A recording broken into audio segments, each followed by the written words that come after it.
Hi, everybody. Welcome to the Superhero Fiction LGBTQ panel. I'm very excited to be here today. We had a couple of last-minute emergencies with our panelists. I do want to give a shout out to Amanda Cherry, who was down with very bad tooth pain. Amanda, I hope you feel better very soon. And we will chat with you next time. I think there's a superhero fashion panel coming down the pipeline, so I know you're going to want to do that one. Yeah, and Mal. So we were going to have lots of fun conversations today. We're the wild bunch, to be honest with you. So Mal, why don't you introduce yourself and let us know your pronouns and what series you write? Certainly. So my name is Mallory Cooper. My pronouns are she, her. I write science fiction, and it's really far future science fiction, some of it taking place as far as 7,000 years in the future. So even though it's not like superhero stuff in the traditional sense, it's very much like if Iron Man became the Green Lantern kind of stuff. Like that's the sort of characters that I have. So a lot of my characters have, like, they can shoot lightning out of their hands because of technology and stuff like that. And they do battle with extra dimensional beings by ripping apart the world around them. And they're basically like, essentially like flinging atom bombs at one another and stuff like that. Wow. So the battles like started out like all military science fiction, and now it's basically just Dragon Ball Z, like smashing each other and stuff like that. So I'm like, I really did just progress into writing superheroes eventually here. So, but it covers a whole scope of things. So you get like a lot of military science fiction in the future mixed in with all this sort of fun superhero stuff and characters that are really a lot larger than life. That sounds awesome. I read one of your, I think it's early in your series because it is much more military sci-fi, but I'm going to have to pick up some of those later books because that just sounds like totally my jam. Remy or Jeremy, why don't you introduce yourself and let us know your pronouns and the series that you write? I'm Jeremy Flagg, and I go by he and him, and I write the Children of Notre Dame's universe. It is it's near future, dystopian, very 1990s Chris Claremont X-Men. You'll definitely see what comic books I read in the series. And yeah, I've always been a comic book geek, and my first series was Suburban Zombie High, which is mostly ridiculousness, and then apparently I just decided for the next few years I had to be a brooding dystopian kill everybody author. There's a lot of blood in your books, I gotta say. A lot of blood. Yeah, it's pretty blue. I mean, I don't mind brutality, but there were times when I was like, whoa, he went there. Whoa. In a good way. I'm the moderator. I'm Trish Heinrich. My pronouns are she and her, and I write the Vigilantes superhero universe. It is set in the past in an alternate reality. The city names are all fictional, kind of like the DC universe, but there are some real world historical events that I weave into my alternate history timeline. Okay, so first question, who are some of your favorite LGBTQ characters in either like superhero stories, science fiction, fantasy, and it can be books, movies, television shows, that kind of thing. Let's start with Mal. Oh my goodness. I thought of some when you sent me the questions in advance, and now I can't think of any else. Oh no. Can you get back to me? Yes, absolutely. That is not a problem. Jeremy, go ahead. It's okay. I'm going to have to say, when it comes to books, the first one that I was exposed to was by an author, Lynn Fuelling, and she wrote it was light on magic, but it was definitely like a fantasy half elf meets human, and the half elf is named Sergil, I believe. I might be getting that wrong. Sergil. It's been a long time. And when I read it, the thing that was, as I'm reading it, I kept wondering, like, is this going to turn into what I hope it turns into? And I kept turning the page, and I was like like many books, I thought it was going to dart around it. But as I got to the bedroom scene, it's not, there's no sex in the book, but like it was clear, like, oh, we're going there. And it was from, you know, the half elf is super old because of half elves, and a human, and kind of like exploring and discovering, and it was eloquently put. In more recent books, I would say Kushiel's Dart would probably be one of my favorite. You stole mine. I knew it going there. Phaedra Delaney, who, why I can remember that name is because she was such an amazing character. So agreed, yeah. Very pro-sexual. It's sexually positive, absolutely, yeah. And so those would be my literature ones. For TV, if you can think about it on that one. Yeah, okay. Mal, have you had the chance to think of anybody? So I guess the interesting thing is a lot of the books that I've read haven't had a lot of LGBT representation in them, and especially because I'm trans and I'm also a lesbian. There's not a lot of lesbian fiction out there. There's a lot more gay fiction I find than lesbian fiction, and so I don't know that I had a lot to really latch onto. Although I remember reading, I can't remember, I think it might have been a Piers Anthony book way back where there were some poly relationships, and I was kind of like, well, this is a weird thing. I don't know what I'm getting into now. But my current favorite, well, I have two favorite lesbian relationships right now. They're both on TV. One of them is Catra and She-Ra. Yes. I shipped them right from day one, and Jill's like, I didn't see that coming. I'm like, oh, come on. I know, right? It was total unrequited love and feelings of betrayal on Catra's part. So when they got together, I was like, yes. It was just, and I love the way that they really did a good job with Catra's character. She never really became a great person. She was just her. Exactly. And I'm totally into right now is Poison Ivy and Harley Quinn. In the Harley Quinn comic. Are you watching that too? I'm watching that. I am loving it. Yes. It's so good. And it's really rough too, because Ivy was also with Kite Man. And at first you're like, there's no way that Kite Man, it's ridiculous. But he's actually really sweet. And you're like, oh, I feel so bad for Kite Man. I mean, I want Harley and Ivy to get together, but Kite Man is actually probably better for Ivy than Harley.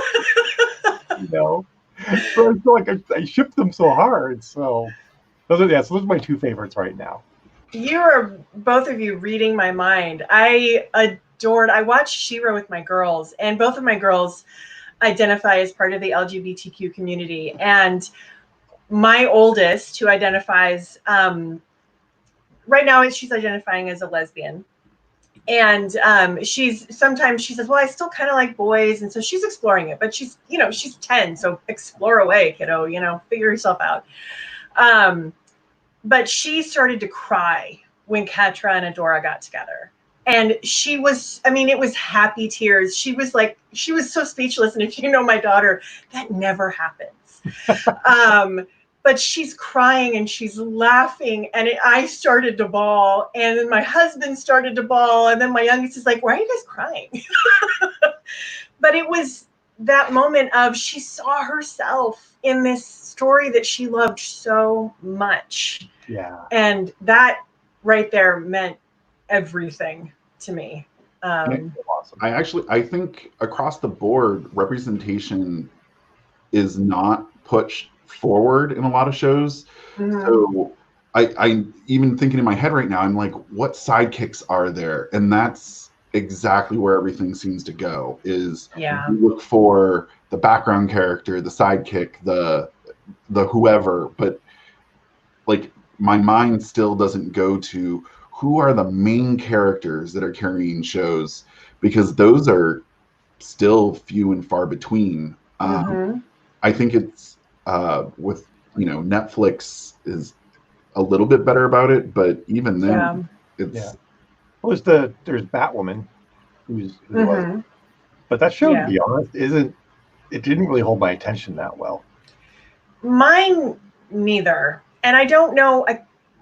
I was racking my brain trying to figure out why, because it's got all of the elements are there. Honestly, I like Ruby Rose. I thought the villain was incredibly compelling. I honestly think that the relationship just wasn't. There was no heat there. There was no real passion or connection that I felt there, and I think that was part of the problem. I think for me, one of the shows, since we're light on panelists, I'll go ahead and chime in. I adore Legends of Tomorrow because you have White Canary and Constantine in particular. Constantine is bisexual, and we've seen him in a very serious, passionate relationship with a man, and we've seen him in sexual relationships with women, and same with White Canary. And there's nothing there that anybody ever makes any negative commentary about. It just is. It's normalized in that respect. And I really love that. I love that they just went and they embraced it. And then in one of the crossovers, the actor that played Captain Cold, who's gay in real life, they made Captain Cold gay in the crossover. And I adored that. I was like, oh my God, thank you. But yeah, I think for me, Legends of Tomorrow is one that I can point to and say, you've got this great ensemble cast, and the LGBTQ representation, although not like huge, it's there and it's very positive. Yeah. So I think a nice thing that we get to see in some shows, like with Catcher and She-Ra, is that it's not like a big deal anymore, which is nice. It's like, oh, these characters are gay, I do love the guy who plays Snark, though. Like, the way he delivers his lines is just so amazing. It is. I love it. I'll always go back to my default being Sense8 because don't get me wrong, like, people can have their criticism because it is a very hypersexual show, but I think for representation, while it does not address all, you have the one couple who are gay and in the closet because of a career decision, and then you watch him come out, and you have another couple who she is having a difficult time deciding between two men, and one of the men is kind of like, well, I'm open to suggestions, and then it spins it at the end, and it's the two men are actually in a relationship with a woman, and the female character winds up having a romantic relationship with both of the other men, and it's logic that could only be produced by transgender sisters, and it was beautiful across the board. It was beautiful to watch it. Yeah, no, it was at its core about love. It was, for all that you're right, it was a very sex positive show, to be honest. All their choices in relationships were about the love they had for each other. That was really what everything boiled down to, and I loved that. So this might be a little too similar to the previous question, and if it is, then that's okay. We can just kind of skip it. But I'm curious, piggybacking off what we just talked about, were there any characters that you were exposed to in your life, whether that's as a child or just before coming out, or even as an adult post coming out, that really made an impact on your life? Characters or stories, or even real life examples from content creators that you heard about, that it really made an impact on you? Whoever wants to jump in. My earliest depiction of gay people in pop culture, in a big way, not as the Three's Company, like, we're not going to discuss it, would be Will and Grace. And I'm going to actually use that show as many, many years of body issues, many years of identity issues. That show, still to this day, every time someone says they like it, I cringe on the inside, because it drew on such extreme stereotypes where Jack is extremely out, flamboyant, and gay, and Will is sanitized, essentially. Mm. He has a relationship, and I think you see the kiss on screen maybe once. And so my options growing up were either be a completely non-sexual being or go down this road of extreme flamboyancy. And it's funny because even after the fact, like my father, when I first came out, was questionable at best. And now he's like, he waves the flag a little too high, too hard. It's on the back of his truck. Aww. Yeah. Hey, it's better than the alternative, Remy. Yeah. It Well, is. and he constantly asks me, is that dude hitting on me? Yes, Dad. Yes, he is. He's a fine looking gentleman. You should and so my father even said, like, when you first came out, I really thought that you were going to become this extremely flamboyant person. And I get it in his head that might be a negative, and he's since come around. But for me as a kid watching this, those were my options, and I didn't fit into either of them. And so the only depiction I had of gayness out in the universe was extremely detrimental. Took, I'm going to say, post-college before I finally got over it. Wow. So, bad example. Well, it's an important example because when you said Will and Grace, I was kind of surprised because I thought you were going to go, because I have heard some people say positive reactions, like it helped me come to grips with my, my sexuality and things like that. And then, but I have also heard a lot of people with the exact same criticisms that you bring up. So I wasn't sure which end you would be on. And I do support it, as it was groundbreaking. It opened doors. It broke down barriers. Like, I'm not knocking it for the things that it did do. And I'm sure for a large generation, a large segment of the generation, they could identify with that. But for me, like, I can bench press both of those men together and eat them for breakfast. It wasn't me on screen. Yeah. But it was close enough that it made me think something was wrong. I am sorry. That's hard. That is really hard to get over. That's Mal.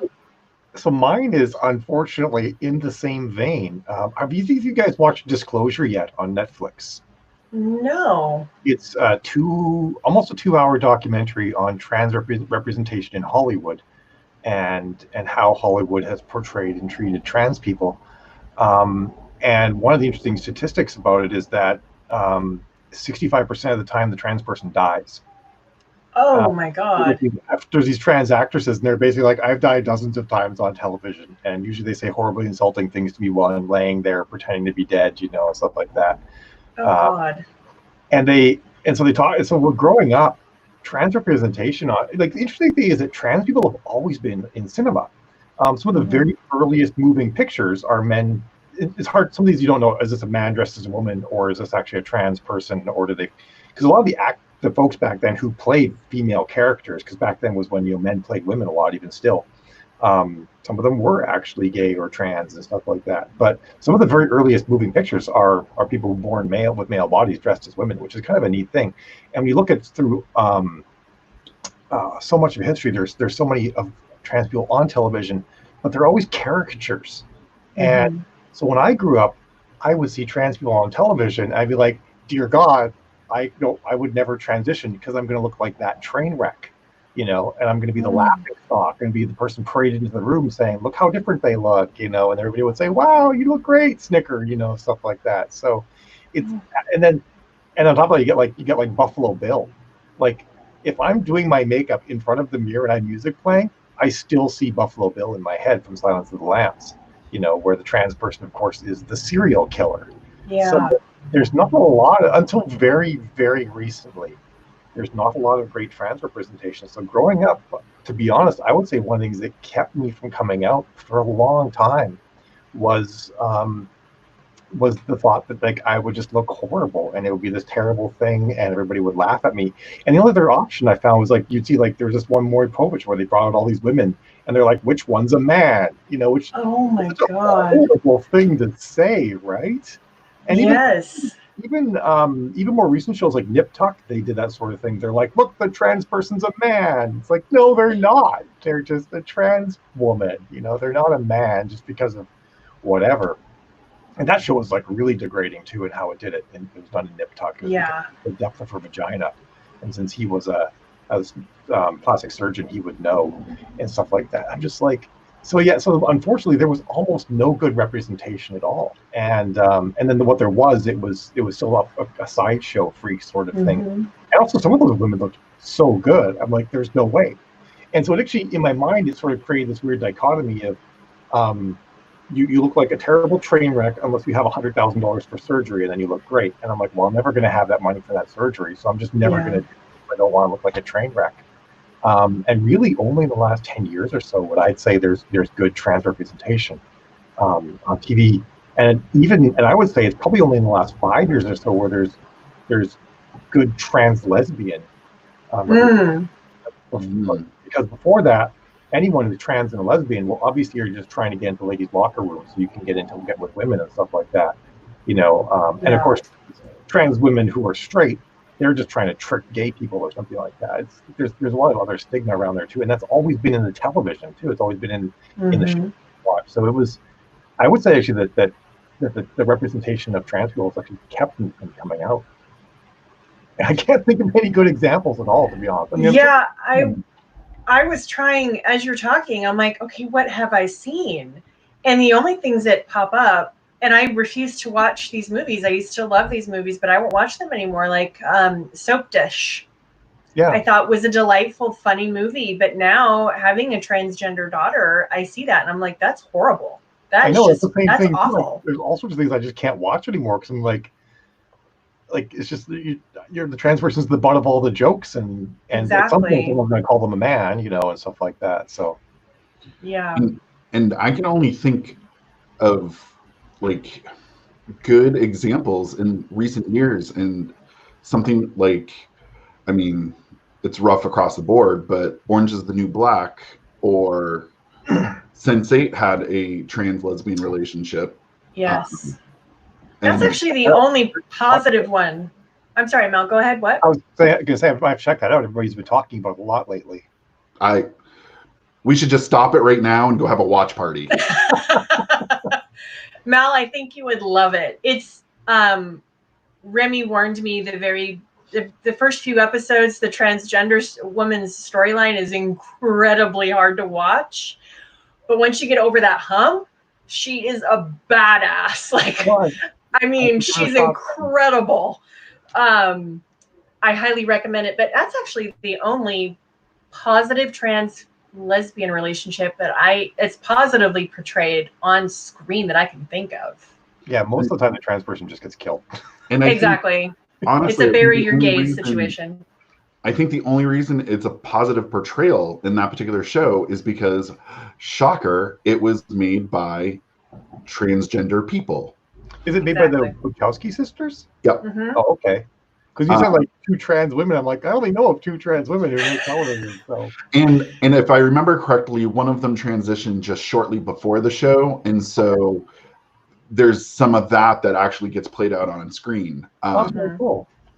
And it's just enough superhero to tickle my fancy. Yeah, it does play with that line very nicely, actually. So let's go a little bit more on the kind of the wish list, maybe even the positive side. What do you want to see more of when it comes to LGBTQ representation in stories? And again, this could be TV, books, movies. What's on your wish list? What's the one you're like, oh, I would love to see X? What would it be? I think he's opening his mouth, so I think he's about to talk. I know. So for me, and this is a personal pet peeve, and these stories do need to exist. I'm tired of coming out stories. Okay. Across the board, and this goes for everybody, because they need to exist. I rightfully say that, and especially in like young adult, I think that needs more of it actually.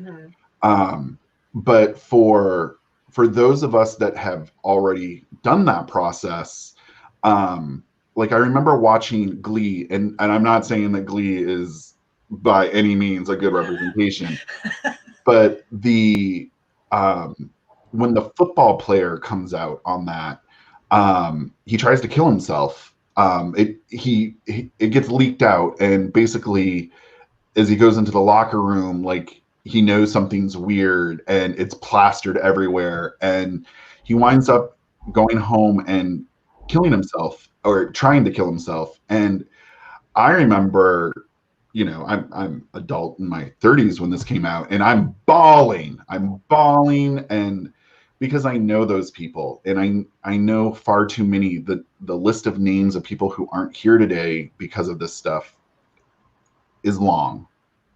However, at the same time, I would love to see more gay people not being, this is going to sound horrible, so give me a second, not being the gay person.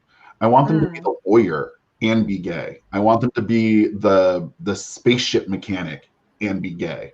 I want them to be known for something other than the gay person. And I think that is extremely lacking. And for me, as someone who's already gone through the process, I'd like to see other people live their lives. And, oh, they're gay, and that's part of who they are, and it's not shunned away from. You know what? Props. I'll stick with this for a little bit. Have you watched Star Trek Discovery by any chance? Oh, yes. The gay, I thought they did a great job with the gay relationship on there, because it was subtle. And some people are like, my God, like suddenly they're kissing him, like, you could see this coming episodes. Yeah. And by no means do we need a banner every time. Like, yeah. Like, you don't need like a warning, like, warning, gay people are pregnant. And it's not like I'm going to be like, hold on, everyone, I need to call my gay boyfriend. Mom, Dad, still gay. Like, I don't know why it always needs the banner above it. Yeah. Occasionally, yes. Sometimes, especially when it's in a face of adversity, I like that banner drop moment. On Brooklyn Nine-Nine, Trish, what's her name? I want her to take over Batwoman, and her name is escaping me.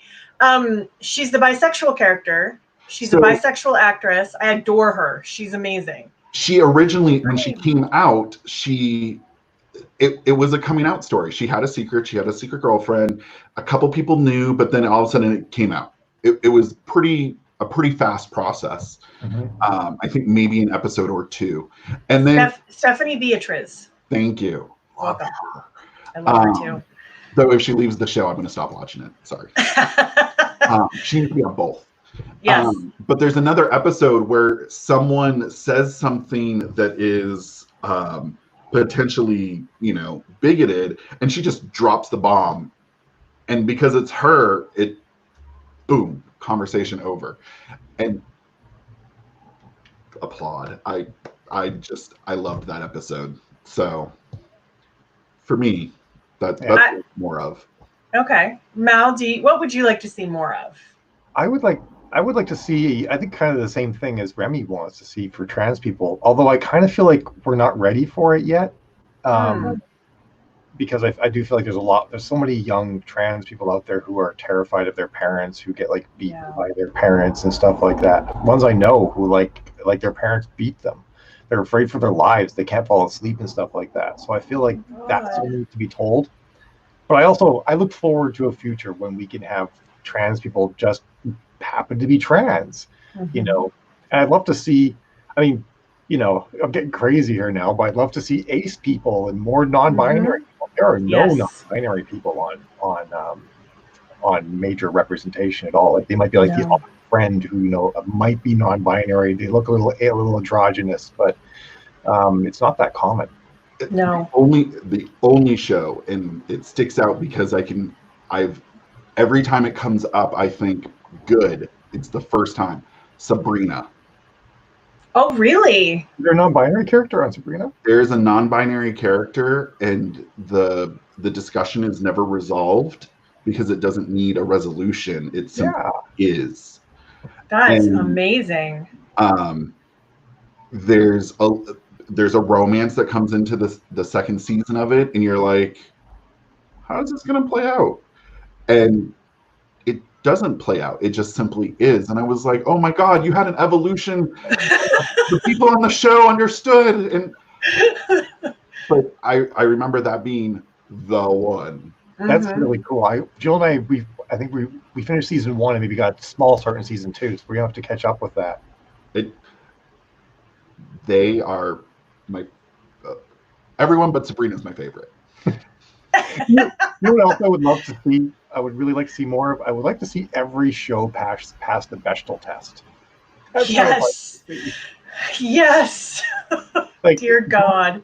Jill and I were talking about. I saw this really funny meme, and it was like, "Oh my God, Becky, look at her butt. Passes the best Bechdel test." Oh my God, it does. 2 girls, 1 game, no guy. But we love The Flash. Do you guys love The Flash? The TV show The Flash? Mm-hmm. I used to watch it regularly. I kind of lost a little interest a couple seasons ago, but I do generally like it. We've picked it up again because Eva really likes it. It's a good family show, but most episodes on that don't pass the Bechdel test. Nope. There's almost every single time there's a guy-girl thing going on, it's with them. Anytime the girls talk, it's about their relationships with guys. Although luckily we've just watched one last night, which was the bachelor party and the bachelorette party, and the guys were drunk and the girls went out and solved all the problems. So I love that. But yeah, I still find it amazing how many shows, like over 50% of shows, still fail that. Yeah. And it's in a big way. Even higher than that. I think it's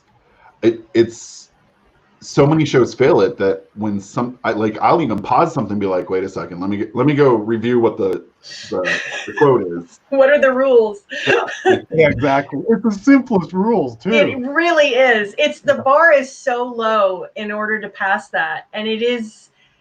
I really do think it is a sign of how one note a writer's room is. Because Remy, you brought this up. Sense8 is so fantastic about representation, and in particular transgender representation, because 2 trans women ran the show, and you can tell that they must have had a racially diverse writer room as well, because the way that the different cultures are respected and written, it's from people that know that have lived that have respect for that. And I think that the reason we don't see the kinds of things we're talking about here that we need to see more of is because we have white, cisgendered, heterosexual, able-bodied men dominating the writer's room. And shows like Glow, for instance, or Jessica Jones, who make an intentional effort to have diverse writers' rooms, they have these incredibly rich sets of characters and storylines and a depth to them when they tell storylines of people who are lesbians or Vietnamese or any kind of different lived experiences. So Jessica that's just my 2 cents. Needs to be a lesbian so badly. Just begging for a lesbian relationship. I thought I was the only one that thought that, honestly. I have actually never really talked about it, but I'm like, except for Luke Cage, I really do want her to get together with Luke. Because he's such a good guy. Yeah, but I was thinking in the 3rd season, I'm like, why don't we just have her get with a girl? Like, I would really love that. That would be awesome. I think there are lesbian and straight women who would like that. Oh yeah, like her, definitely. I forget her name. Her friend's name, the blonde that kind of Trish. went psycho. Trish. Like her and Trish have a very She-Ra Catwoman kind of storyline going on. Yes, they Literally do. Catwoman. Yeah. Yeah, because she's Hellcat. Yeah. Yep. I hated what they did with her in the 3rd season, honestly. Yeah, I didn't like that. And then there's other like really great shows that have popped out. And unfortunately, I can't say that there's many in science fiction and fantasy. I do think it's kind of a taboo, but like something like Modern Family still needs to exist because not even just for the gay people, but for the biracial couple or Mm-hmm. the non-traditional family. Like for some people, that's groundbreaking. I know. It still amazes me how many people sort of like seem to think this is new stuff. It's like, no, it's not new stuff. It's been around for a very long time now. And I think it is a multiple prong attack, because even though while I'll say like I don't want the coming out story, like something like Modern Family can hit it from a PG side. Like we don't need all LGBT people to be, you know, hypersexual and the sex takes the forefront. But at the same time, Modern Family sanitizes. Yeah. And Sense8 goes, we got this. Yeah. So I think there is a broad rainbow, yes. you might say, that needs just pun after pun. I love you, man. But I think there needs to be that broad range for young people, for people who this is something new, you know, even though their next door neighbor is probably gay. But it's groundbreaking for some people. So, you know, I think we need like a tier system. Yeah, we just need more. And that's the thing. Gay show. Here's your your gay show. Well, and I remember there was a Disney Channel show. Gosh, I forget the name of it now.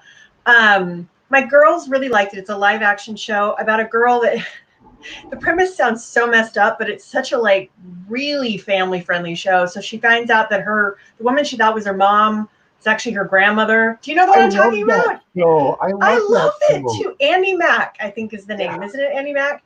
And one of her really good friends comes out as gay in the first season. But then, at least by the time I stopped watching it, they still hadn't done anything with it. He didn't have a boyfriend. It was kind of cool that it was just a non-issue. It was like, oh, you're gay. Okay. And then they moved on. That was cool. But everybody was going to be gay eventually. Yeah. But I was thinking, I was like, where's his boyfriend? And in fact, my daughter was like, when is he going to get a boyfriend? And I'm like, well, maybe he doesn't want one. You know, I'm trying to make it like, okay. But in my head, I'm asking the same question because the whole show is about everybody else's love life. But he's like the one person who doesn't have anyone. And so if they did more like direct representation of asexual and aromantic people. Yeah. That's nice. I think that would be great. I don't think there's enough people that feel comfortable writing that, which is, again, why we need more people telling those stories who have that experience. Yeah. And I think for ace and aromantic people, and because for a gay couple, they can kiss. For a lesbian couple, you know, they can go into the bedroom. For ace couples, now we need to have a conversation. Yeah. And I feel like that conversation, and maybe for like a 22-minute long show, that conversation is too much bandwidth. But I feel like I don't want things hanging in ambiguity anymore. I want it tackled directly. Yes. So can I ask really quickly for our audience members who might not understand what ace or asexual is, are either one of you comfortable giving a brief definition of what that means? Go ahead, Mal. So the ace thing is a spectrum in and of itself. And there's people that are all the way who have zero interest in romance and have zero interest in sex. There are people who have one or the other. They might be very interested in romance and no interest in sex, and then vice versa, interested in sex and no interest in romance. There are people who are like demisexual. They can only become sexually attracted after an emotional connection has been made, and they never look at anyone and see someone as sexually attractive just by looking at them. There's people who see other people as sexually attractive and don't want to act on it. So it's this whole spectrum of people who just don't fit this normal, I see pretty person, I want to smooch them and eventually get in the bedroom with them. They don't have some of those desires. And I'm sort of coming to grips with this myself, because back when I was testosterone laden, I was very interested in sexual things. And I had a very high sex drive, lots of libido. And so when I went on hormone replacement therapy, I lost my libido entirely. I heard the weird thing. I lost my libido the moment I mentally accepted I was trans. Wow. Yeah, it's been over a year now. I realized I was trans, and I figure we're in TMI land anyway. I've masturbated 5 times, and that's just to keep the pipes working.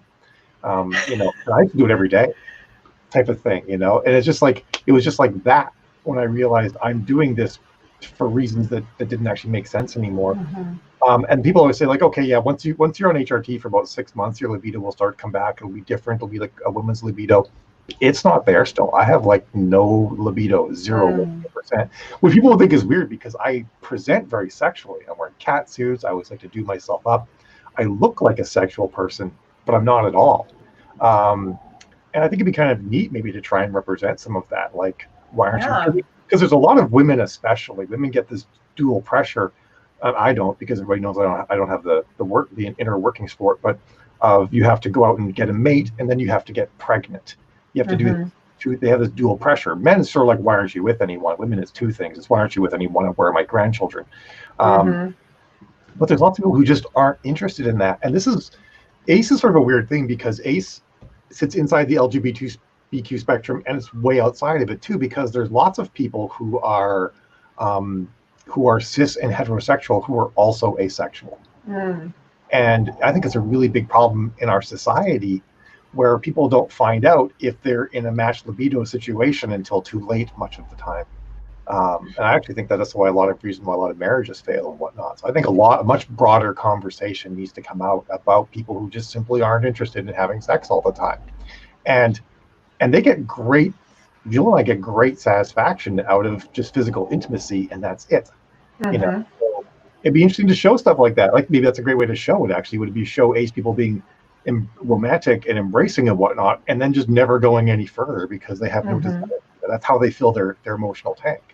So, well, and I the more that my husband does, it's funny, when my youngest started to present really female, and we were thinking, she could either be very gender non-conforming, or she could be trans. I did a lot of reading, and my husband, kind of wanted to sit back and see, what happened before he kind of dove in. And now we're kind of reversed, and he's like diving into all these articles, and he'll send them my way.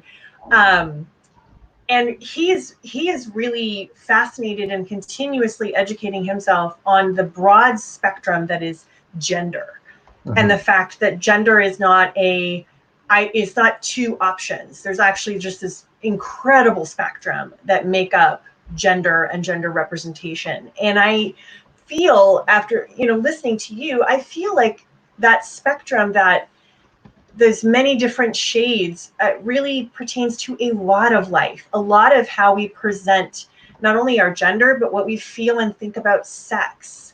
And I feel like having more conversations about that, having it be okay, totally normal and acceptable to have this beautiful spectrum, to not fit into 1 or 2 ill-fitting boxes all the time, would be so much more healthy for people.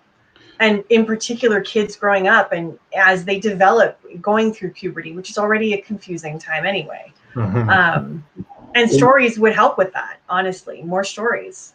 And I think, so set gender aside for just a moment, we don't talk about sex for any of us. Like, we can allude to it. We can, we all kind of know, but to say I have sex with other men, whoa, that, you're pushing your views on me, and I've heard it plenty.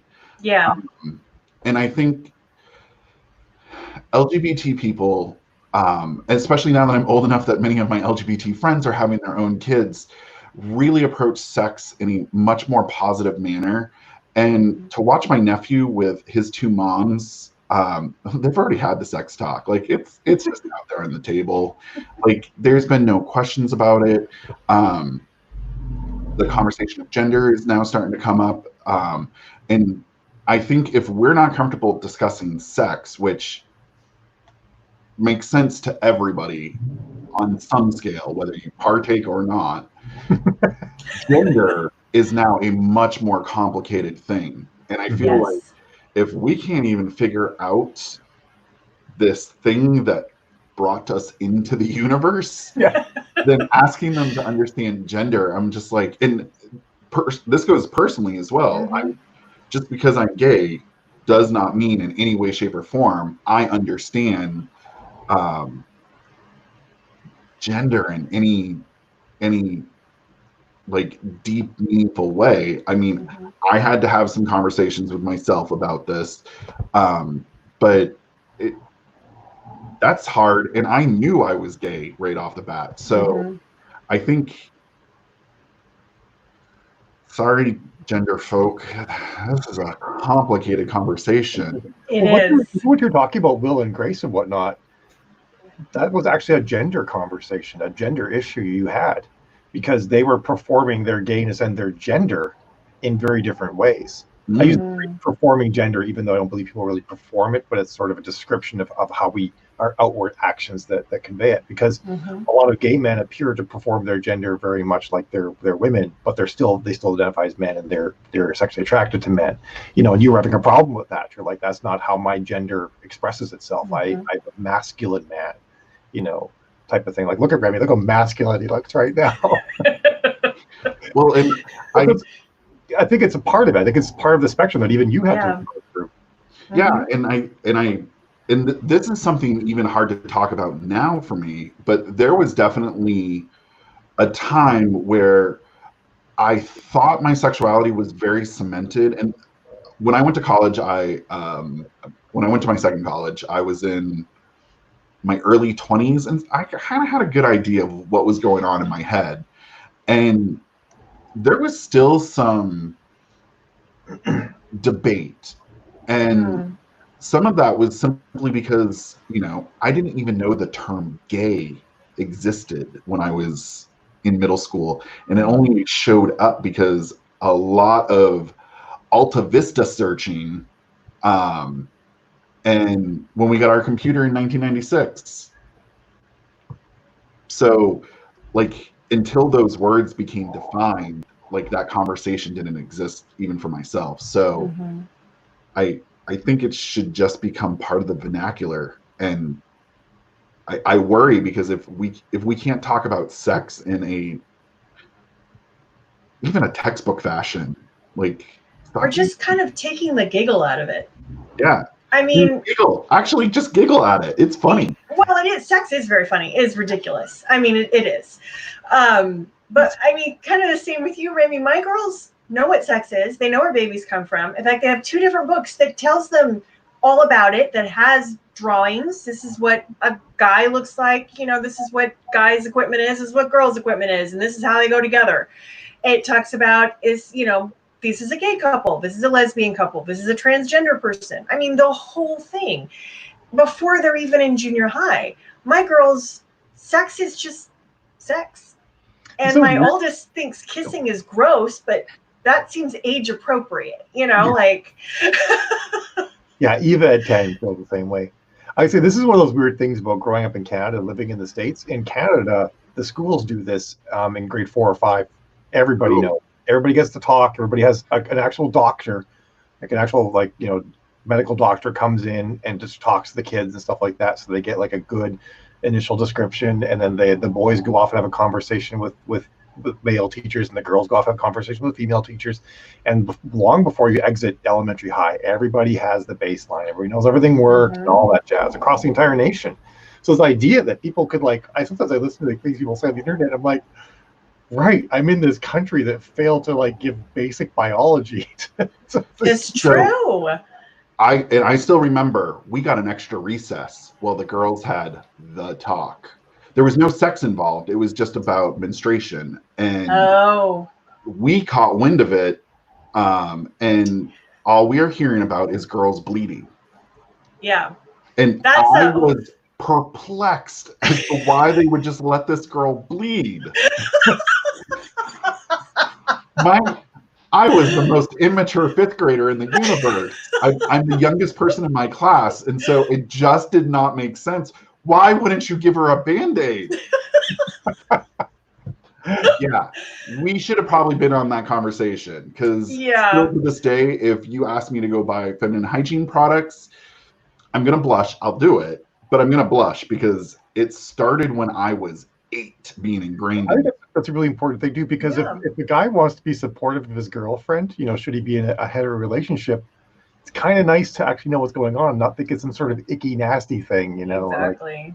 I was actually reading a Reddit thread just the other night about this guy who didn't want his kids to ever see the fact that his stepdaughter had a period, and the response on Reddit was like, he needs to figure this out. This is the thing that happens, Oh my God, yeah. This is actually a normal bodily function. Yeah. And that is part and parcel, I think, to the demystifying of sex. Mm-hmm. It's, let's just demystify it, so then we can move on to these, like you were saying, Remy, far more complex conversations of gender and gender representation and what does that mean, and digging into that. Because if we can't get past the ridiculousness that is sex and everything that goes with that, then well, and I feel like we get so hung up on this explanation of sex, like this is where genitalia goes, which applies this label to you. And I'm perfectly okay with labels. I think that they start a conversation, they shouldn't end the conversation. That's a very good way to put it. But we should be able to get past, like, if I instantly know that a penis going into someone else that has a penis, well, let's start with gay and we'll branch out from there. Like, the conversation shouldn't be about that. It should be, Mom, what's a power bottom? And everyone should giggle. And isn't that the thing I used to clean the moss off my wall, driveway? I don't know why I don't hear that one. I think it's a pressure washer. I mean, maybe it is. I don't know. I want to ask my mom. But and I'll be the first one to say, I still haven't had the talk with my parents. Matter of fact, I made it so incredibly awkward that I had the talk with them. Oh my God. And my parents have been in a perfectly healthy asexual relationship for many, many years, and it works. And I'm not going to question it. It evolved. No. For a while, I needed the label to figure it out, but they're them. Let them do them. I'll support it either way. I just remembered actually an ace character on Bojack Horseman. I don't know if either one of you have watched. So I know Dan used to really love Bojack Horseman. I tried to get into it and it's too dark for me, which is saying something because I really like dark stories. But I don't know if anybody knows what it is, but Bojack Horseman is this really wild animated show on Netflix. I think it's done now. And it's anthropomorphized animals and humans living together with, it just is what it is. And one of the characters on there is Ace. And they have this whole thing with him having a relationship as a person who's ace. And what does that mean? And what does that look like? And it's just there. Yeah, that's cool. It's really kind of cool. I just now remembered that. Isn't that funny? It took me this long, though, to find a character in a show. And it's the sidekick that's ace. Not to make this one question go on for an entire half an hour. No, that's okay. The one thing I would love to see is a healthy representation of someone being one thing and then learning that there's something else. Oh, yeah. I feel like a lot of people become ace over their lives simply because of hormone changes in their bodies. I mean, it's the hormone stupid is really what it comes down with almost everything with humans. But someone who I don't know, imagine a scenario where someone discovered that they thought they were trans and then realized they weren't, and it was portrayed in a healthy way, where they actually got to understand it, and then you'd have to represent other trans characters who said, no, I am still trans and whatnot. If you could do stuff like that, or someone say and I know women have a really hard time with being bi. They get a lot of flack for being bi because they get all the "you just haven't found the right man yet" stuff. But we're healthy relationships where a woman is with a man and then a guy and then a girl and realizes, oh, I'm bi. Oh wait, no, I'm still into some guys, you know, and stuff like that. There's not really anything like that. It's more like you are the thing. You must now defend it to the end. You know? Yeah, that evolution. Society yet, but and that was. I'll be the first one to say. So in Sense8, because I'll always use this show as my example. In case you didn't know, I really like it. There's the gay couple on it. You know really early, just it's very gay, and they're in the closet, and his beard comes to live with them. And for those of you who don't know, beard is the woman that you use to portray your straightness to the outside world. And there's a moment where you're like, wait, is she in on this? Like, yeah, is this more than friendship? And I'm not gonna lie, I was captivated. If they did not answer that question in the last one, I was gonna drive to the Wachowski sisters' house and demand answers.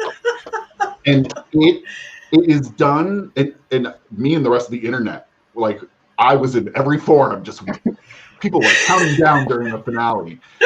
And so when you see, oh yeah, they are in a like they're a throuple, which I hate that term, but they're in a romantic relationship as gay men with this woman. And at no point did I go, not gay. right. no, Okay, so their gay is not my gay. Still gay. exactly.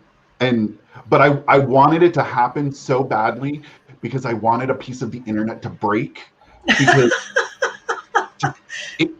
it popped out of the little box and people couldn't handle it, and it was beautiful.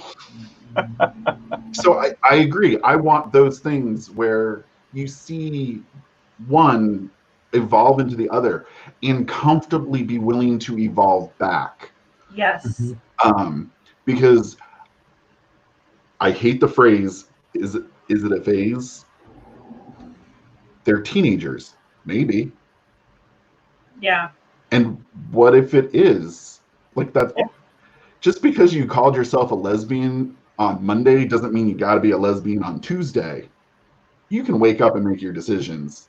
And that's what I'm trying to tell my oldest, honestly. Like, she's so stressed because she's like, I don't fit.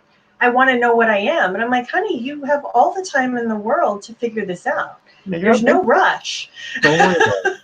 That's the thing too, like so much of the stigma around trans people is like, oh, you know, once you're trans, you know, it's just a phase. So then trans people are like, I'm going to defend this to the end because people keep telling us it's just in our heads and it's a phase. And it's like, well, wouldn't it be amazing in the future if people could just try it out, see if it works, you know? My thing is the other gender, see if it fits, see if it feels right. And if it doesn't, no harm, no foul.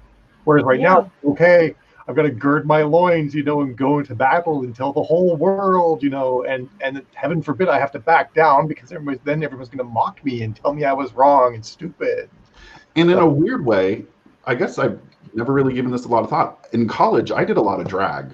It was for charity sometimes. Sometimes, you know what? I just wanted to walk through the streets of Salem in a dress, and guess what? No one questions it. Salem. Though the first time I did it, I got catcalled within probably 100 feet of the house. Did you really? Yeah. Pride and disturbed all at the same moment. So, that's basically a woman's experience with being catcalled, I would think. Yeah. 100 feet. Same one. Yeah. So if you guys want to keep on with this conversation, we totally could. I thought it would be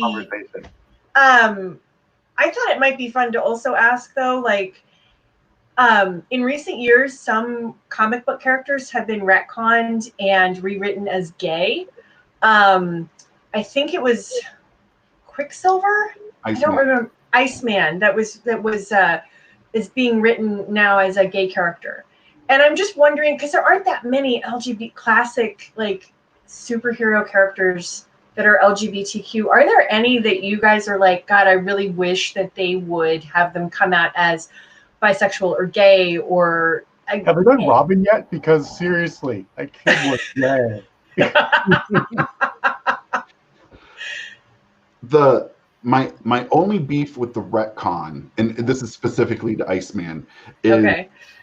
the writers sat around a table and said, what can we do to piss off every X-Men fan out there? Let's make one of them gay. Okay, I'm still on board. I think Jean Grey would be an amazing lesbian, and let's just be honest, she's definitely dipped her toe in the lady pond. There's some in there that definitely. Oh my God, I can't unsee that now. Why did you say that? I can send you images to back it up. The internet is wonderful, but they outed him in literally a one-panel comic. So the very long story short is the X-Men are basically gone. Iceman is coming from the past to the present time. Jean Grey just looks at him and goes, you know you're gay, right? I'm not kidding. That is how he is outed. And he goes, I am? And then his current self, which all of a sudden remembers what happened to his past self in that very moment, goes, yep, gay. He was a 15-year-old boy in the comic, and he has done nothing but be in positive, emotional, not all positive, mostly positive emotional relationships with women. Do I know those people who eventually come out gay? Yes. Do they just roll out of bed one day and announce it to the world? No, they probably took more than 2 panels to do it. Yeah. And that's the beef with that one. And that's kinda cool. I agree. Like, you did it for shock factor, not for. Yeah, that's terrible. That's not good. Whereas my favorite Canadian superhero, oh God, You can do it. Widow? Who? North Star. North Star. He is a former Olympian skier from somewhere in Canada. Okay. And, Jean Grey goes to him and says, you know, I'm building a new X-Men. Magneto's kind of going off the rails. Everyone else is gone. I need you. And he's like, you just want me because I'm fabulous. And you think he's signing books about being a former Olympian. And she goes, what, because you're an Olympian? And he goes, no, because I'm gay. This character has had so little depth given to him that it fit. And then he is for Marvel, he is the first character to have a cover shot with him in any sort of male-on-male provocative pose. Oh, wow. His wedding issue. To a person of color on top of that. Nice. That's awesome. We need more of that. Are there any characters though that you would like to see like come out? You're like, you mentioned Jean Grey. Is there anybody for either one of you that you're like, God, I would really love it if they wrote this character as? Emma Frost has been with Cyclops. Lesbian. Black Widow. Oh. Black Widow, I think. Like, you never really see her make emotional connections with men, but they never. I mean, I haven't read the comics, a lot of comics with Black Widow in them, but I don't know. I could see her being a lesbian or being bi. Yeah. She would be. I mean, maybe I just have fantasy about Scarlett Johansson. Like that, but. I mean, I'd be really okay watching Scarlett Johansson on screen with another woman. Right. Well, yeah, absolutely. I could see Jean Grey too. Somebody at DC said that Wonder Woman's canonically bisexual, and then we've never seen her with a woman, and I'm like, well, that's a cop out right there. We've seen her with every mean in the Justice League. Yeah, I know. Yeah, I want to. Zatanna. Ooh. I'd be all for that. Zatanna? That's an interesting. Huh. Because she does the Dark Justice League with the magic and. Yeah. Oh, that would be really interesting. I feel being able to pull things out of a hat in the bedroom could be quite useful. Just saying. You should write that. You should write that scene. Good. I bet you I could find that fanfic. You could. Archive of Our Own is incredible. You can find everything on there. And that's actually, I mean, I didn't even think to make this point. If your fans are going out there and shipping your characters with other people, Yeah. then obviously there's a demand for it. And I'm not saying that they're the majority, but these people are so incredibly passionate that they have gone out, sat down, spent time, put their creative energy into something, and then published it for the world to see. Exactly. Yeah. You think you could give them one character that represents them? Just Exactly. Yeah. damn. I want someone to start fanficking my stuff. Spider-Gwen would be another now- one. Spider-Gwen? Yeah. Yeah. Now- Oh. Didn't you get some fanfic for Aeon 14? Do you really? I wrote published an anthology of fanfic. Yeah. Yeah. Oh my God, that's awesome.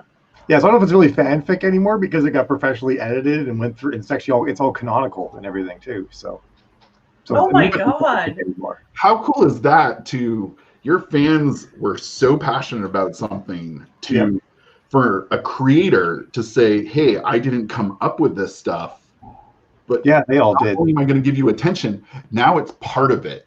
Yeah. Yeah, I think they're some of them are long. Some are like 30K. I think it's like 550,000 words worth of fanfic stories. Wow. They're legit stories too. Holy crap! Oh my God. Oh my God. My mind is blown. It's really cool. That is cool. I was thinking like this would be like, like 3-page, just rewrite it for you. They're full stories. They have beginnings, middles, ends, the whole thing. That is so awesome, Mal. Yeah, and they're actually. I even told them I can't do another one right away because I paid them for their stories and everything. And they've all. I said like it's gonna be a year or two before I start doing it, and they're all writing new ones already and talking with each other about their stories and stuff like that. They're like, "You need to release this book, Mal, so I need to know the backstory for this thing, so I can write my fanfic." I'm like, I'm working on it. So not to put you on the spot, because I remember when we very first started talking, and talking about cat suits and kilts, which feels like it should be an album. Yeah. That does. Yeah. I still remember your, I guess, coming out post, and I'm kind of curious to hear, like, from a professional side of it, like, what was that like for you? You mean aside from terrifying? Well, yeah, because I mean, I had a similar experience. Like, I'm very out and openly gay. Like, everyone knows it within 30 seconds of talking to me. But I was very, like, I hid it in my books. And then my publisher was like, bury it a little. And now it's out there. Well, I think for me, and this is a different thing for everybody because everybody, goes through these experiences differently. But so much of my life had been hiding that I was trans, and even hiding it from myself. It's so weird because there were years I went through in complete and utter denial that I was transgender. But every night that I can remember, I went to sleep dreaming I was a girl and thinking I'm not trans at the same time. Like, it's the mental gymnastics you go through to hide things from yourself and other people get kind of ridiculous after a while. But one of the biggest things that sort of happened as part of my dear God, I can't take this anymore point was I can't hide anymore. It was consuming so much of my energy to try and be who I was, but still hide the fact that I was trans, that I knew that when I came out, I had to come out to everyone everywhere. Otherwise, I wasn't really coming out. I wasn't really getting this thing done. And I would still be, the idea of still having to present masculine in any capacity anywhere was like suicidal thought inducing, basically. It was that far. So I had to come out all over. And I was terrified because I have a very strange readership, because when I thought about the future, even back when I started writing some of this stuff, I was like a deacon in the church I was in. And my characters were all still like trans and gay and lesbians and all sorts of stuff like that. Like but those words are never used in my book. Every single character that I've ever written is somewhere in the LGBTQ spectrum, and I never use any labels or any words, because I sort of thought in the future, all of these, I looked at all the reasons why we have gender roles and why people do certain things and stuff like that. And like all of these reasons won't exist 5,000 years in the future. People are going to live hundreds of years, changing you could actually change your body's chromosomes. You could actually go from having XX chromosomes to XY chromosomes in my books. They're that far ahead. So the idea that you wouldn't be able to just go ahead and do that was kind of ridiculous. So I've always written these characters. So I got this weird feedback. Now, are you guys hearing it? Or have I lost Not really. No. We're still here. I'm enthralled. Cool. Still, I'm like, oh no, I've lost. So I have this really strange mix. I also read a lot of military science fiction. So fully half of my readership are white male Republican men from the South, and the other half of my readership are lesbians and trans women. And we exist in this little bubble. Like my Facebook group is filled with trans women and lesbians and white men in the military, and we just exist in harmony. It's kind of amazing, actually. It's this special place on the internet. Yeah. But I was really worried I was going to lose a lot of readers when I came out, and I really liked my career, and I didn't want to lose it. And by some miracle, I still remember when I put that post up. I wrote the post the night before. I put it up. I put it up on my reader group and on my Facebook page, and I walked away from my computer for like an hour because I didn't even want to know. When I came back, it was like 200 comments on one and 400 on the other, and there was only one negative comment on each. It was unbelievable. Wow. And I went from thinking my life was going to be over to realizing, like, no, this could actually work. The world is apparently a much better place than I thought it was. So I refreshed that screen like it was my royalties. Like every 30 seconds, just I had notifications for follow on. I was watching, and there was, and I think one of the statements wasn't even negative. It was just counter supportive. Yeah. It wasn't like no one came out and said you're a terrible person, you're going to hell. But yeah, there was like the one or two that were there ultimately were like, well, as long as you don't like push your views on me, I'm fine with it, type of thing. And then to watch your fans just slide right in there so gracefully, be like, have you read any of these books? Yeah. Like everybody's banging everybody all the time. Like, I'm the only author with the tactical use of an orgy in a book, like, come on. Can that be on the cover of one of your books? Like, best-selling, only tactical orgy. Yeah, exactly. Yeah. Uh-huh. That's my claim to fame. Yeah, there's like literally like a fight to these characters' death right next to an orgy. She's trying to get one of the people to help, and the other girl has a foot in her mouth. It's just insane. Do you think since then have you gotten any slack on a professional level versus a level? I am like 70% ostracized from the male written military science fiction community. They've basically like written me off, but the rest of the author community is just like sucked me in and made up for it. So I do lose cross promotional things because of that. Oh my god! People just they just don't. I don't exist anymore as far as they're concerned. They don't return my calls, but.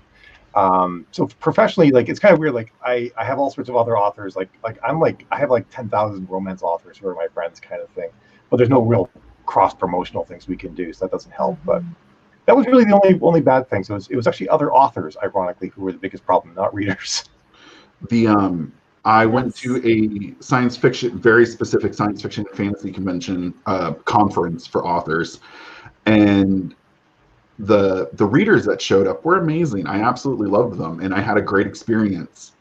The other authors, however, the blatant racism, sexism, like the isms were so noticeable that it was an open discussion in a public forum. And I remember that they were doing it in front of Brandon Sanderson, who just looks up and just rolls his eyes at it. And it was so prevalent that I've never gone back since and done with them. And it's unfortunate that, sorry, sci-fi, I'm going to throw you under the bus. Sci-fi is where that seems to be a huge problem. Yeah.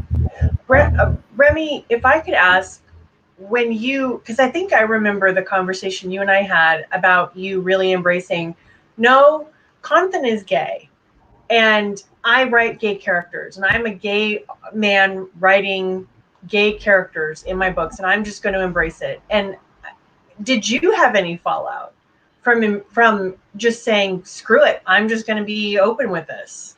So other than the series that I'm writing right now, which I can't find a way to finagle it in there and make it work, every one of my lead characters is gay, because I fully embrace this idea that I'm writing the books that I needed when I was a kid. And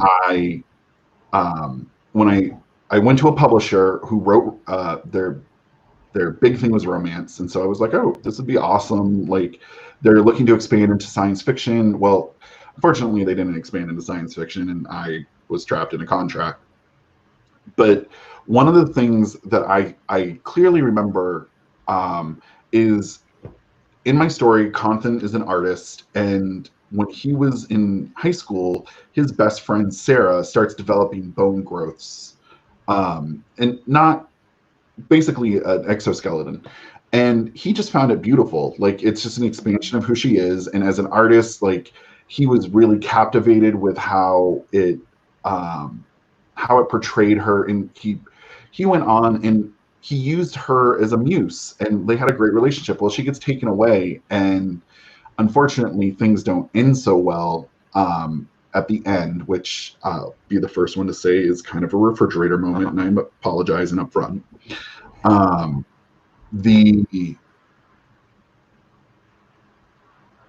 The publisher was adamant about making it a romantic relationship between them. And I was like, okay, it's just the back blurb. They're not really affecting anything on the first book. But in the first book, I was a little bit scared to make him out. So it's literally a one sentence alluding to. And then in the second book, which also went to the publisher, which I'm convinced 100% they never read it, he winds up kind of getting it on with his mentor. There's no relationship. It's stress sex. And he's perfectly okay with it. Well, someone on Goodreads read the second book, and the 8-page long review basically chewed me through for misrepresenting gay people, having a pedophile level relationship. And oh my God. I mean, and the thing is I was mad because I got where they were coming from. And so I made the publisher update the interior so it was a lot more clear, and I got pushback on it. I'm sorry, you write gay smut that makes you your money, and you're complaining about like a couple lines of him referencing being gay. And so I was so angry that I allowed myself to do that at that point it wasn't coming out of the closet. It's I'm gonna burn this fucking door down. It is. Some of his friends in the first book joke about it with him and talk about like the dude that he's been seeing and how it's a little questionable. And then other people, the telepath who he winds up linking up with later, kind of makes a comment to him like, this isn't something you're quite willing to explore. You kind of just, became a superhero, so we get it. And then when the awkward hug that happened in the first book is gone, and it's just straight up celebrating, two dudes having an intimate moment, not gay, just intimate. And then in the second book now, oh, I saw where this was coming from. And it makes sense.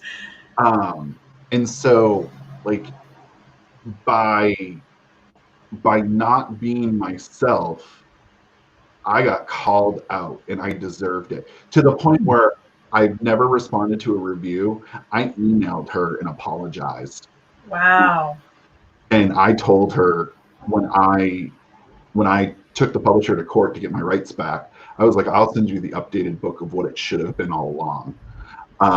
And so readers can smell bullshit better than they can spot a typo, and that's saying something. So there's just,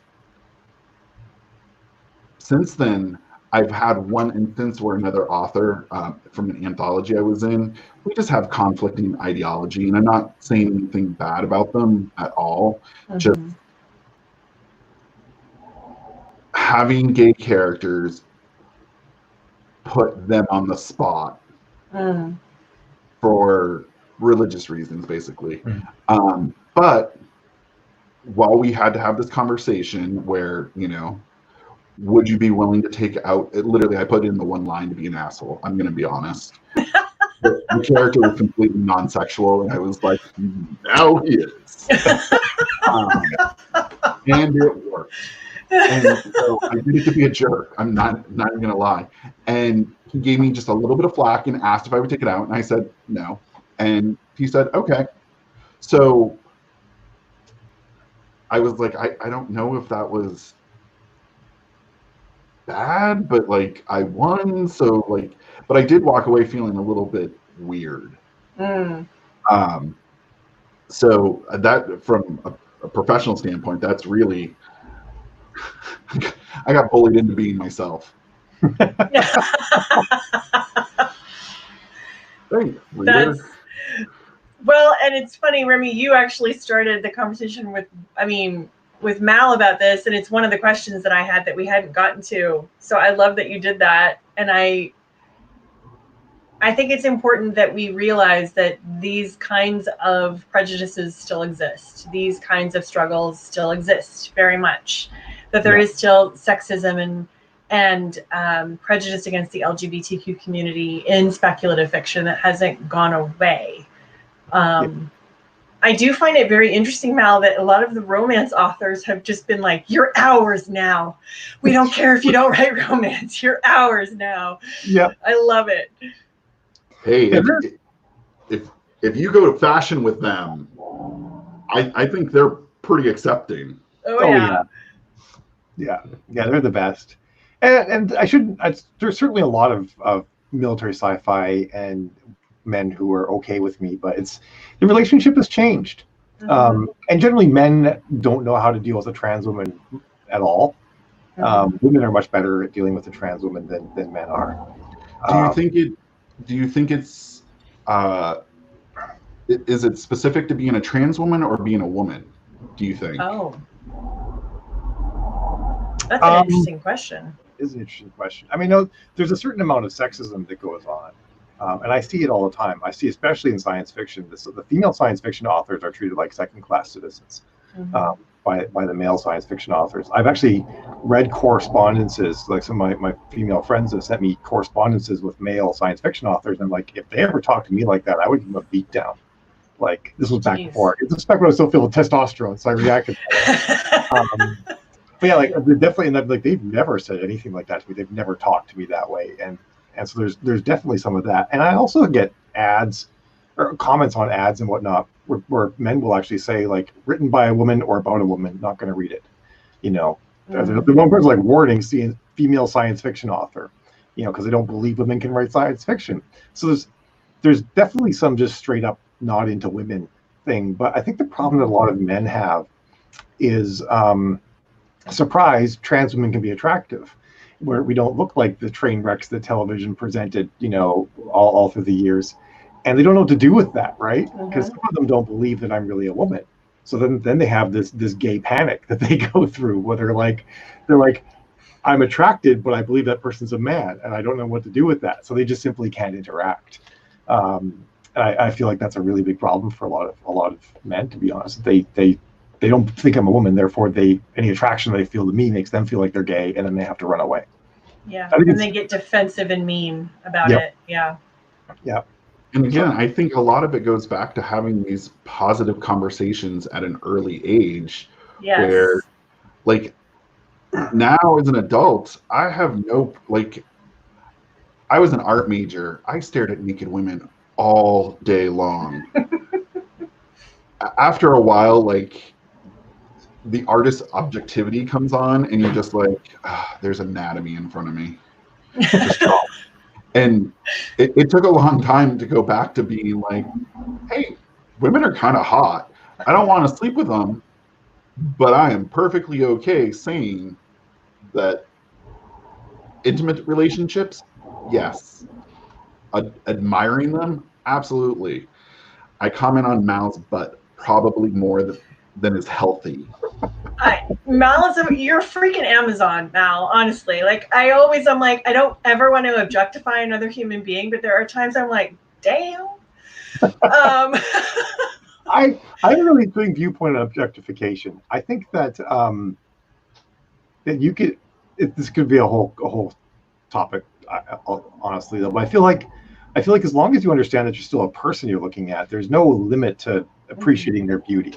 It's only when because I feel like objectification comes in only when you're possessing another person. Oh, that's a good point.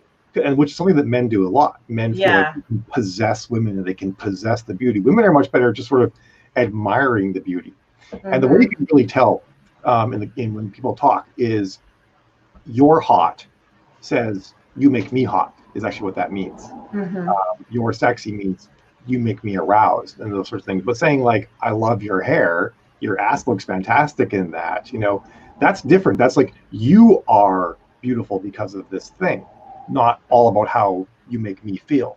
And women are, even just without even trying, women almost always fall on the side of, I recognize your beauty and the effort you put into it, and I think you look great, and I'm building you up. And men, most of the time, and I think this might just be cultural as much as anything else, it's more about how they feel in reaction to what they're seeing. So. It's a lot of, I feel like a lot of what, like in terms of like the objectification, like what you're talking about, and when you were talking about the response that men have to you and how they're like, oh my God, am I gay? That kind of thing is all about, again, and Remy brought this up, it's about how they were raised with that toxic masculine kind of like, a man is a man and I'm, blah, blah, blah. And this perception of gay men not being real men and all these other kinds of things that if we do just demystify all this stuff, all of it, demystify sex, demystify gender, just throw it all out there on the table and talk about it and admit when we don't know and admit when we don't understand and admit, hey, a guy can be a guy and enjoy wearing dresses and it doesn't take anything away from him being a guy, or anything else like that. I feel like this is going to be the work of several generations. It's going to take a while. Yeah. And but I see it. Like, I see it in the way that my nephews just whole cloth accepted my daughter, Cara. When she came out, and she was very young. She was in preschool when she told us she was a girl. But she'd been wearing dresses for like 2 years before then. And it was never a conversation with her male cousins of, ooh, why is she doing that? It was just, okay, because that's the way my sister and brother-in-law are raising them. It's normal. It's just a different kind of normal. And one of the reasons Mal and I very first started talking is I wear kilts all the time. I haven't worn trousers, and I can't even tell you how long. And I work with high school students as my day job, and I wear a kilt every day to work. And I am known as the dude who wears skirts. And whenever someone brings up the skirt comment, I have a pre-rehearsed speech of, well, why do you think it's a skirt? And they'll say, well, because it is. And then we have a little bit of a cultural talk. And then we have a conversation of, well, what if I did decide to come and wear a skirt? And the moment they're these young people are offered an explanation in which they are allowed to develop their own opinion. I have had one rude comment in 2 years. Dang. And I work with high school students. Yeah, Every day that's is a rude comment. impressive. So I think it's coming, and I think normalizing that type of stuff. But I will be the first one to say, my coworkers definitely harass me about it, playfully, because it's okay. Yeah. But in other words, a microaggression. Well, very loud microaggressions. Yeah. And to the point where one of the, not my boss, because my boss is a rock star, but another one of the bosses adjacent made a comment about, well, how can you ever expect to be respected in that? And I said, if you need to wear a tie to be respected, Yeah, let it sit there. And, yeah, exactly. And I will tell you right now, like, we still verbally or visually spar with one another during staff meetings. Like the majority of respected men throughout history wore things that we would think are ridiculous. I mean, if I could wear a toga. Yeah, exactly. Yeah. Exactly. So well, free. Yes. We've been going for an hour and a half. And I love it. I love it so much, but I think it might be time to wrap up. And we can do another one of these. This is a great conversation to have. I feel like conversations like this is what one small thing we can do on the journey to normalizing it, honestly. But Mal, why don't you tell everybody where they can find your books and where they can find you on social media? Sure. So if you just Google Aeon 14, which is AEON 14, you'll find my books. My website, you'll probably find Amazon, or you can just go to Amazon and search for MD Cooper, and you'll find me there as well. All of my books take place in one universe. There's 24 series, but every series can be read as a standalone. So just kind of pick a book one that looks cool, and you can start with that. You don't have to worry about diving into the backstory or anything.